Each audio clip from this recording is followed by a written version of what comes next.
The bridge on Dyreson Road. This is right about the spot where we heard the voices. One of our defining moments as investigators. This was the first time that I heard a disembodied voice with my own ears. My name is Tom.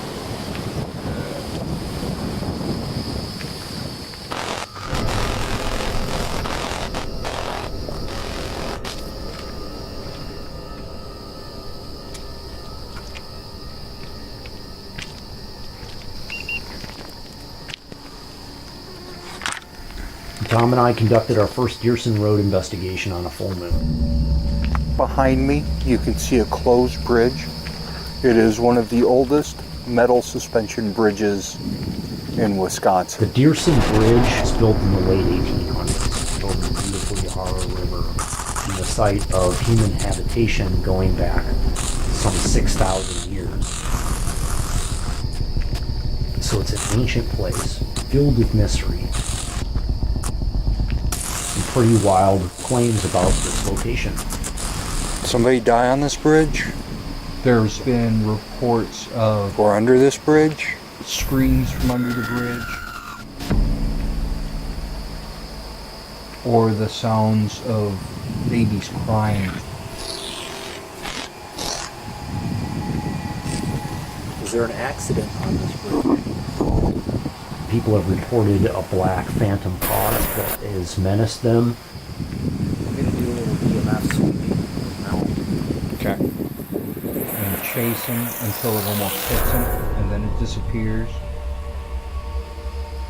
Naturally, I was suspicious that maybe there was a car accident that occurred on this bridge.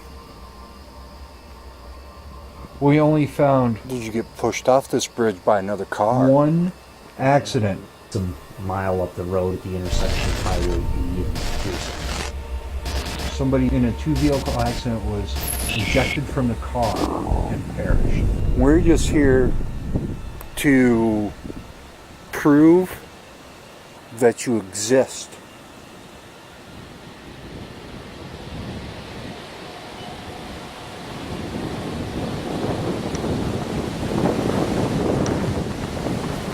My name is Tom.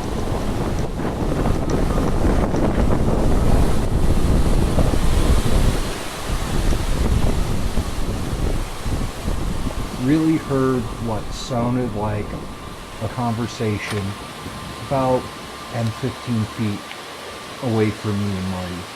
Just remarkable. It sounded like a voice from over here. However, I for sure heard voices. Just at that moment, my name is Tom. A giant blast of wind just blows through all of our microphones. I couldn't hear what was being said, but I definitely heard what sounded like a conversation from the very end of the bridge where there was this big gravel pile. I did my best to clean up the wind on this and try to isolate the sound of these voices that me and Tom heard. My name is Tom. And unfortunately, they could not be salvaged. I for sure heard voices. Yeah. It's possible that these voices didn't record on our equipment at all. Trying to make contact with us? Right after we heard this conversation coming out of thin air. The camera that was set on our millimeter several feet away from us on the bridge picked up a frequency. My name is Tom.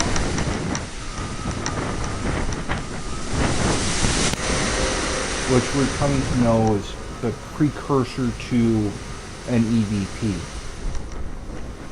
And then seconds after that, there is an anomalous voice that appears on the recording.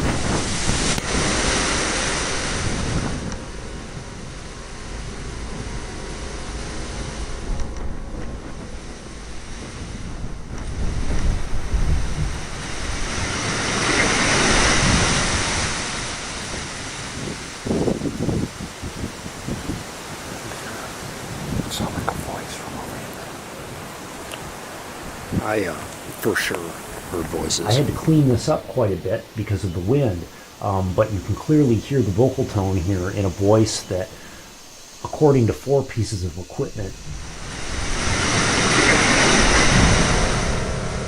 didn't come from either me or Tom. You could see through our scoring process how we vet whether or not we have an EVP or not. We synchronize all of the audio tracks from these 4 pieces of equipment recording.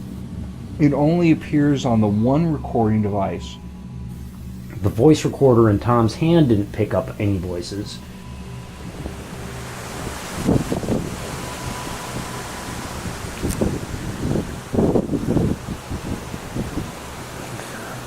It sounded like a voice from over here. The field recorder didn't pick up any voices.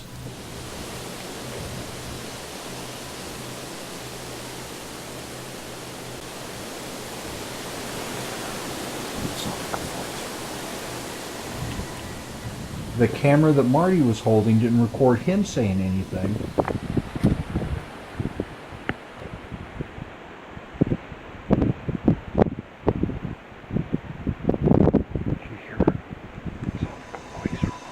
But this camera on the millimeter recorded one of these transient pops that happen on its audio channel, and then seconds later an anomalous voice appears.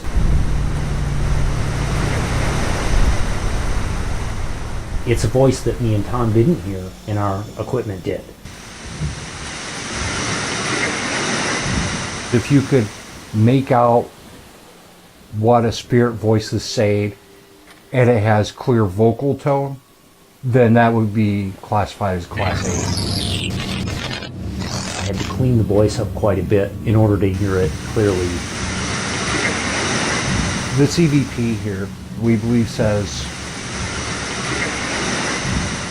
in which case this is a direct reference to the disembodied voices that we had heard moments prior. "My name is Tom." This may have been a spirit or entity reaching out to us to ask if we were able to hear the voices. To be asked if we heard these disembodied voices, My name is Tom. is an intelligent response to what was happening at the moment. We end up with this EVP that we got. We heard the voices, didn't record it on audio, and then we ended up recording on our microphones this resonant sort of foghorn sound.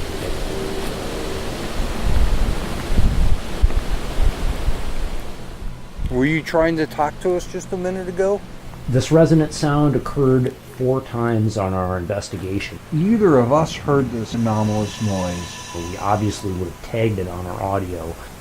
We know it's not a train in the distance because we've recorded trains in the distance of this very site, and it wasn't that noise. On a dark woody night.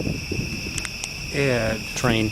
When we hear anything occurring, even normal things, we make note of it on our audio just to point it out so it's not mistaken later. And we would have surely tagged a sound like this.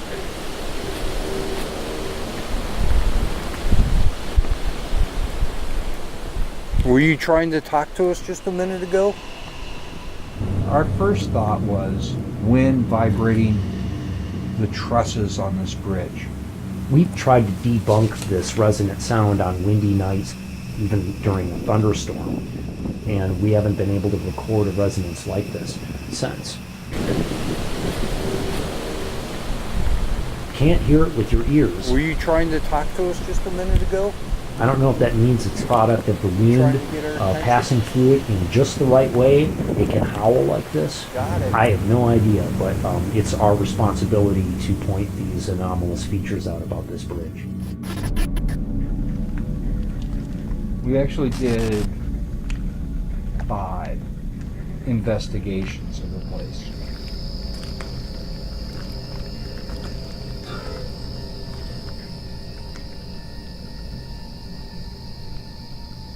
This is right about the spot where we heard the voices. The 3rd investigation was interesting because our Ovulus 3 which is a PX talking device, was very active. It did provide us with some pretty interesting responses that were pretty timely and contextual. Why do you stay here at this bridge?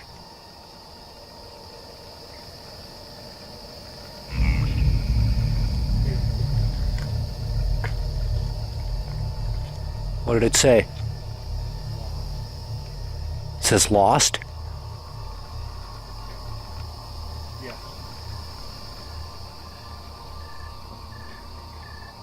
Are you the only spirit that's on this bridge? And we asked how many spirits are out here. It says, So you're not alone here. Is that right?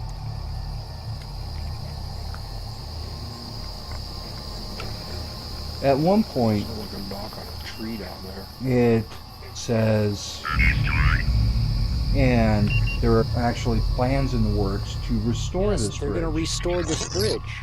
That's why it's closed. Do you not want them to restore the bridge? Just a series of contextual responses to this. These are all questions I could imagine that they would ask of us. You know, why are you here? Why is my bridge being restored? There are many of us here, you know.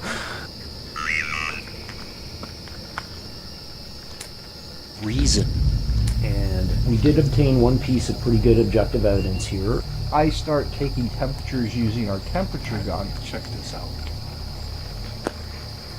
We got 60 degrees on the mill. Mhm.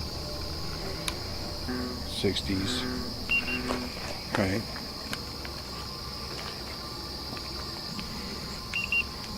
We documented Holy shit.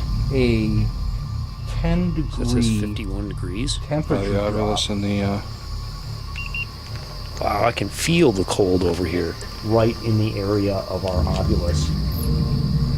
Where you have an entity right there. you will have a strange fluctuation in temperature. Sometimes. Something is going on Dyreson Road. Of that I have absolutely no doubt. And so I decided to go back with an associate investigator, Nicole. Well, they had a specific plan in mind. It seemed important to have gear both on top of the bridge and underneath it to gather a better perspective of the area. They set up the experiment on this gravel pile at the end of the road where we heard the disembodied voices on our first investigation. Yeah, what I set up here on the gravel pile is essentially a big ghost trap. An IR light sensing alarm. The M pump is bait, which provides electromagnetic energy for an entity to manifest itself, or an entity can't help but come over and investigate what this noise is. I brought an array of static detectors, which can detect the presence of approaching static fields. Static electricity is caused by a sharing of an electron between two objects. One of the two objects is actually able to pick up electrons from the other object and develop a static charge. Like when you rub your feet on the carpet, your body builds up a static electrical charge and it stays with you until you touch something that discharges it. These static detectors are just a little black box with a blue light and an antenna that sticks out of it. If anything with a static field on it comes close to that, it glows blue. The idea with a static detector is to know whether or not an entity contains or is comprised of a static electric component. And this seemed like a logical spot to set it up and, you know, hope for the best.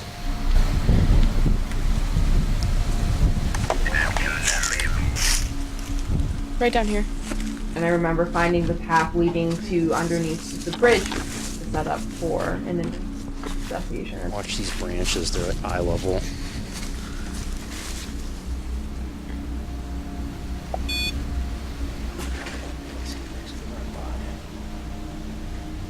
Alright, those are set up for down here.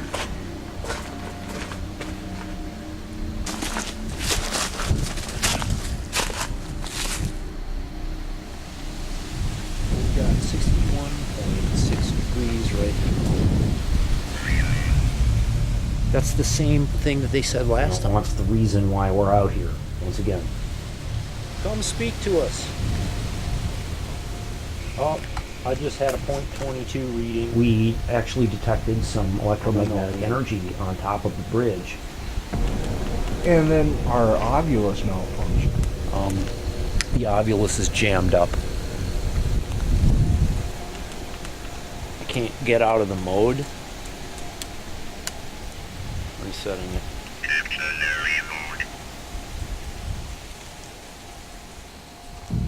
I just got a jolt in my wrist. What did it feel like? It Pain? felt like electric.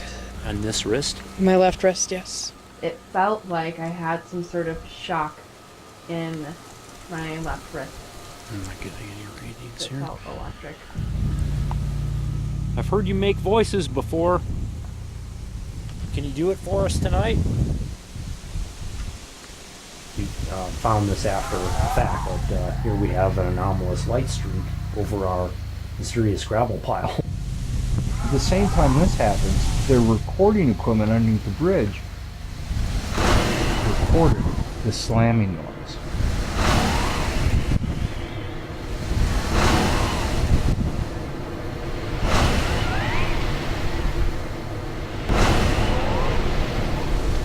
If you exist out here, I'd like you to show it.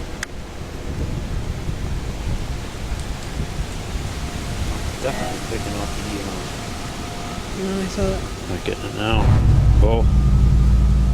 When it flashes like that, that means it's like off the chart. It pegged the millimeter so high that it actually over-registered, where the millimeter just reads out a bunch of dashed lines. Please identify yourself.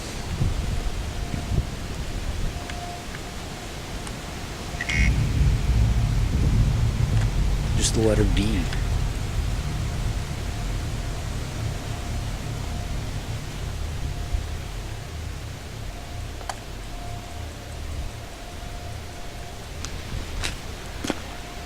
You want to go down underneath the bridge? Yeah, do you want to go do it?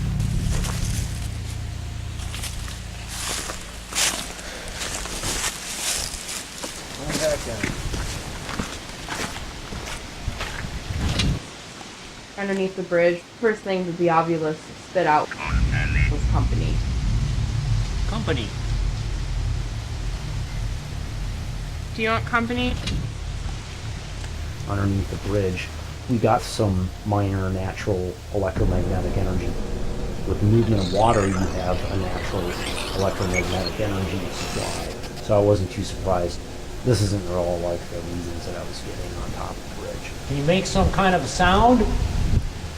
We conducted a good EVP session under the bridge, Did you have an accident on this bridge?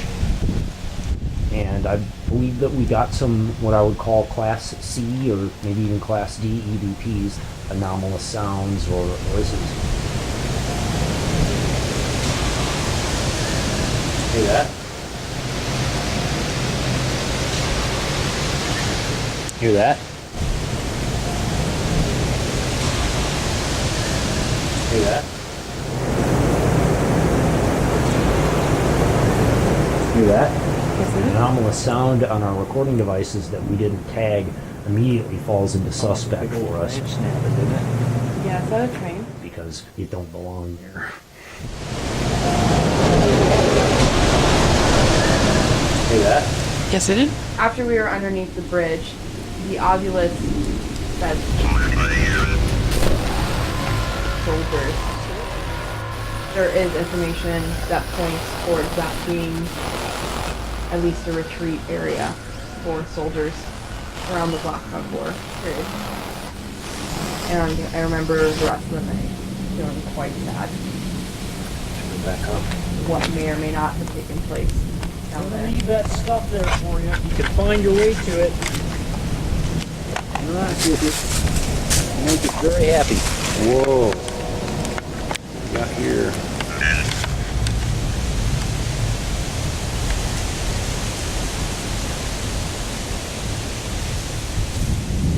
We ascended the trail and we were back on top of the bridge.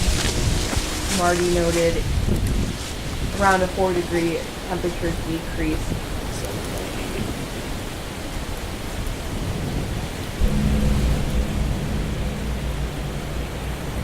What was that? What?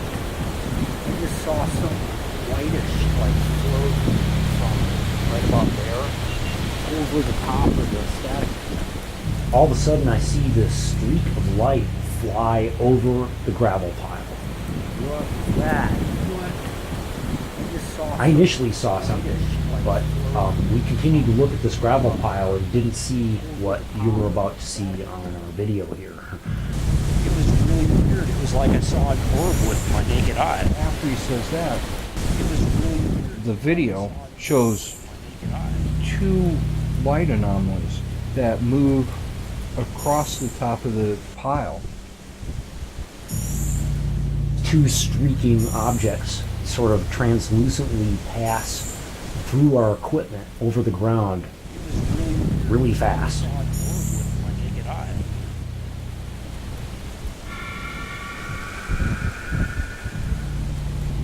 After Marty noted seeing the orbs with his bare eyes, I kept my camera in that direction and waited. And as I'm moving the laser around the surface of the gravel pile, taking temperature readings, I get near these objects on the gravel pile, pass over them, and as I'm coming back around, they move on their own volition. Look at the static detectors. Right towards our equipment. When it crashes into our static detector, look at the static detectors. It immediately freezes, almost like it's discharged its electrical potential and just dies there.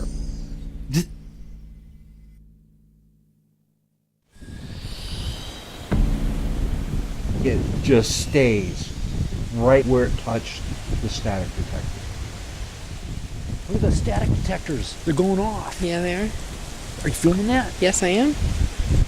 One of the craziest things It moved from down here.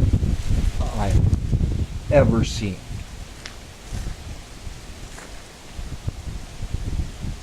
This thing that they couldn't see, Did you see those static detectors light up like that? I did. but clearly can be seen by the IR camera.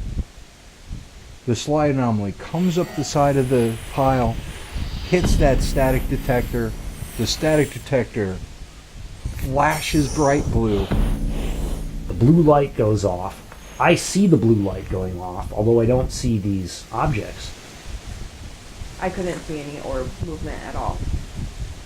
This anomalous orb that attached itself to the side of the static detector was quite large, so it seems odd that we wouldn't have seen it at that time. And another one The goes static detectors, like they're going off. somersaulting end over end up the pile over top of the second blinky box we have, but not set it off.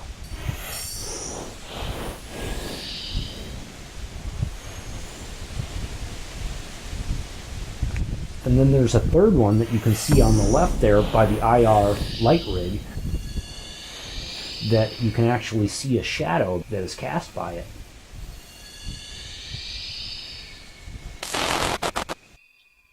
Dude, that's a mouse. On video, I thought, oh my gosh, we got some kind of weird mice or something running around on here. I will admit, I was convinced it had to be a mouse. It's not a mouse. There's a lot of reasons why this couldn't be a mouse. The cameras most certainly would have caught eye shine with the way their eyes are positioned on their head to get a fuller view and a fuller perspective. And I started watching footage of mice on YouTube at night in RA footage, and I noticed something, that all of these mice had eye shine. Mice in infrared will give off eye shine. Even if they're turned away from you, you can kind of see the corner of an eye. It's really easy to see. And they also look really opaque on video as well. On review of this footage, you'll notice that there is no eye shine at all. None, so to speak. The more I looked at this video, the more it didn't make sense. Whatever these objects are, first of all, seem to have a sort of translucent quality to them. At first view, it seems like a scampering, but upon closer look, you realize that its end overhead, kind of like a slinky, might move. And I just really have a hard time believing any type of creature would have stayed still up against this piece of equipment amidst all of our rustling. It would have been out of there right away. Did you see those static detectors light up like that? I did. Hold on. Ooh, I just had a .07 for a moment. Finished. Now, as the investigation goes on, obviously neither of them seen this light anomaly there. They march over the pile to go down under the bridge to gather up the stuff. Walked right by this thing. That was me swearing under my breath. This is it. If you can hear me, I'm about to pack up my stuff and take off. We proceeded to pack up the investigation and put gear away. Come back up the hill with all the stuff from underneath the bridge and gets just the awesome shot of it sitting there next to the static detector. This is flaming paranormal. I mean, 100% the weirdest thing I've ever seen ever. It does not look like anything I have ever seen. Yeah, all of my experience being out in the woods and growing up in the woods of Wisconsin, I've never seen anything with a box torso and tails or tentacles or whatever coming out the sides. When I saw this clear image of the body of the anomalous object, you know, I thought back to all of these images that I'd seen from the 1920s and the spiritualist movement of ectoplasm, because it was so unusual and light and has these tendrils which seem to serve it maybe as appendages of some sort. I don't even know if they're appendages. I really don't think it could be an animal because it has no symmetry to it. Things in nature have symmetry. The right side matches the left side. I'm not aware of a single animal in the animal kingdom that could take shape like this. Not even a jellyfish. Totally disturbing. Totally don't know what it is. They march back over the pile. Marty goes over, checks the stuff on the pile. You just see it sitting in that spot where it touched the static detector. The thing still sits there.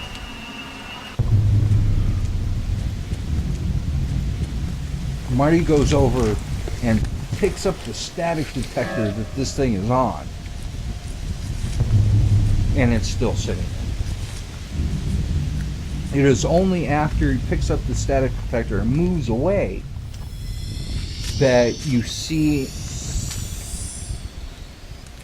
this thing move off. It's totally and completely baffling. It's impossible. We know the investigators on the site did not see it. They had a static charge on it when it ran into the static detector. After running the static detector, it appeared to have just died on the spot.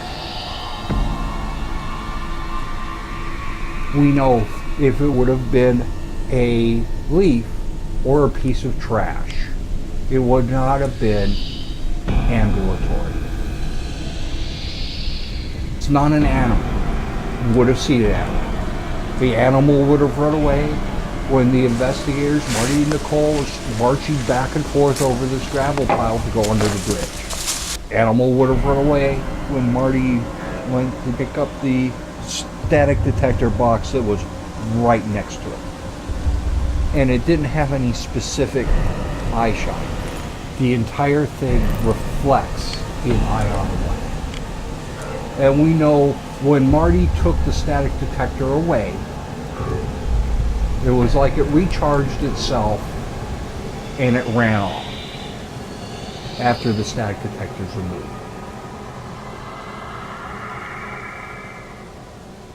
The three together really are kind of inconsistent from each other. The one crashes into our static detector and sets it off. The other goes right over the other static detector and didn't set it off. I saw one of these things with my naked eye. That, look, I just saw some whitish, like, floating from right about there over the top of the static. But then didn't see the other ones on the gravel pile. Didn't see the ones sitting attached to our static detector when I was at point blank range. It doesn't even fit into the category of paranormal phenomenon, as Marty and I understand it. Now I have about a million more questions. We've gotten an EVP at this place that accompanied an anomalous frequency pop. We documented temperature drops, anomalous electromagnetic energy. We heard voices. We heard disembodied voices with our own ears on this bridge, which I'll never forget. This is an open book as far as I'm concerned. The bridge on Dyreson Road is in fact paranormally active. I don't know. I have a flashlight right here. Do you want to use it? Yes.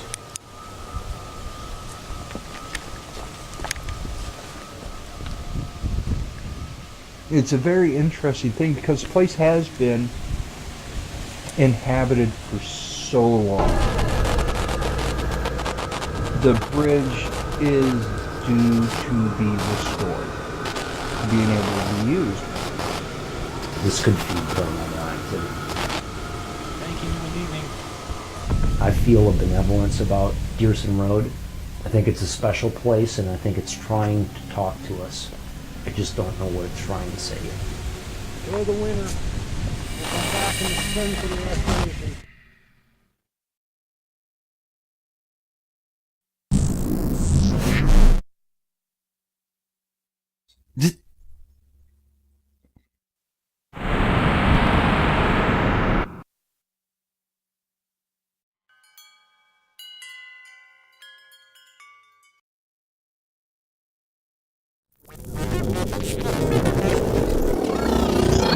It's not a mouse.